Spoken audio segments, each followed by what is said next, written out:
दिन ब दिन जुड़वा भाई जून और वकूब गेंद खेलते हुए आगे पीछे दौड़ते थे।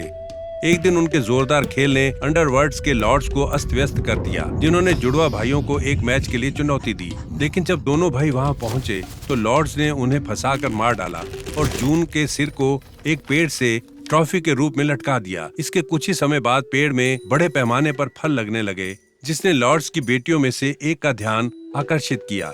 जब वो उसके लिए पहुंची तो जून की खोपड़ी ने उसके हाथ पर थूक दिया और उसे गर्भवती कर दिया। अपने पिता के क्रोध से भागकर उसने अपनी सास के साथ शरण मांगी और जुड़वा बेटों को जन्म दिया, जुनाजपू और इक्स बाल के। जुड़वा बच्चों की दूसरी पीढ़ी ने अपने पिता के बाल गेम उपकरण को खोज निकाला, जिसे उनकी दादी ने छुपाया हुआ था, और खेलना शुरू कर दिया। और जल्द ही अंडरवर्ल्ड के दूत से एक और चुनौती देने पहुंचे, ये जानते हुए भी कि उनके पिता के साथ क्या हुआ था। जुड़वा बच्चों ने फिर भी कॉल का जवाब दिया। गहरी गुफाओं और बिच्छू, रक्त और मवाद से भरी हुई नदियों के पार ट्रैकिंग करते हुए जब तक वे महान शहर तक नहीं पहुंचे, जहां अंडरवर्ल्ड के लॉर्ड्स प्रकृति के हर पहलू को नियंत्रित करते थे और मनुष्यों के लिए कष्ट का कारण बनते थे। जुड़वा भाई लगातार उन लॉर्ड्स को खोजते रहे जिन्होंने उन्हें चुनौती दी थी। लॉर्ड्स अपने मेहमानों को भ्रमित करने के लिए खुद की मूर्तियों के बीच छिप गए, लेकिन भाइयों ने उनके आगे पहले एक मच्छर भेजा। उसने मूर्तियों को डंक मारा तो लॉर्ड्स ने चिल्लाते हुए अपने आप को प्रकट किया। उन्होंने जुड़वा बच्चों को हाउस ऑफ डार्कनेस में रात बिताने के लिए मजबूर किया। उन्होंने उन्हें एक मशाल दी, लेकिन चेतावनी दी कि वो उसे बिना जलाए लौटा दें या मौत का सामना करें। जैसे अंधेरा होना शुरू हुआ, तेज तरार भाइयों ने मशाल को लाल मकाओं के पंखों और जुगनू से सजा दिया। अगली सुबह मशाल ज्योतिर्मय दिखी, लेकिन जली हुई नहीं। ये देख लॉर्ड्स चौंक गए। उन्होंने अपनी ही गेंद से खेल खेलने पर जोर दिया। जुड़वा सहमत हो गए। उन्हें बाद में पता चला कि लॉर्ड्स ने गेंद के अंदर एक हथियार छिपाया था, जिसने उन्हें मारने की कोशिश में अदालत के चारों ओर पीछा किया। उस पहले दौर में जुड़वा बच्चे बच गए, लेकिन अब तक उन्हें यकीन हो गया था कि कोई साधारण मैच नहीं होगा। उन्होंने कई और राउंड खेले और हर बार जुड़वा भाइयों ने एक टाई से बेहतर स्कोर नहीं किया। अंततः उन्हें खेल को फिर से लेने से पहले लॉर्ड्स द्वारा निर्धारित किसी भी अलौकिक परीक्षण का सामना करते रहना पड़ा।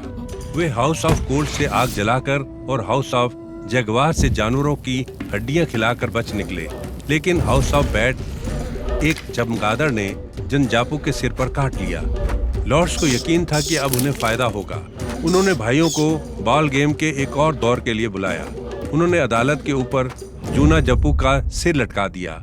तत्वरित सोच वाले इक्स बाल्के ने जानवरों को अपने पास बुलाया। एक कछुआ उसके लिए एक चिला कायोट स्क्वैश लाया और उसने उसे एक सिर की समानता में उकेरा। जब लॉर्ड्स ने गेंद का पीछा किया, उसने उसे सिर से बदल दिया। जनजापू का सिर उसके शरीर पर वापस होने के कारण जुड़वा भाई पहले से कहीं ज्यादा कठिन खेल खेल रहे थे। अंत में उन्होंने हैंगिंग स्क्वैश को मारते हुए गेम जीत लिया, जिससे वो जमीन पर बिखर गया। जुड़वा भाई जानते थे कि उनके विश्वासघाती मेजबान हार को अच्छी तरह से नहीं लेंगे। खुद को बचाने के लिए उन्होंने दुष्टाओं की एक जोड़ी को भर्ती किया। निश्चित रूप से लॉर्ड्स ने भाइयों को एक ओवन में डालकर भस्म कर दिया, लेकिन दुष्टाओं ने सुनिश्चित किया कि उनके अवशेष नदी में फेंके जाएं, जिसने उन्हें फिर से जीवित कर दिया। दोनों भाई उसके बाद दो नाखुश बच्चों के रूप में लॉर्ड्स के सामने आए और नाचने और चमत्कार करने लगे। उनकी अंतिम चाल के लिए इक्स बाल्के ने जुनापू को मारने का नाटक किया और फिर से पुनर्जीवित कर दिया। लॉर्ड्स ये देखकर इतने प्रसन्न हुए कि उन्होंने मांग की कि उन पर भी वही चाल दोहराई जाए। अभी भी बदले हुए भेष में ही रह रहे थे। जुड़वा भाई इसे करने के लिए उत्तेजित थे और एक एक करके लॉर्ड्स को मारने लगे।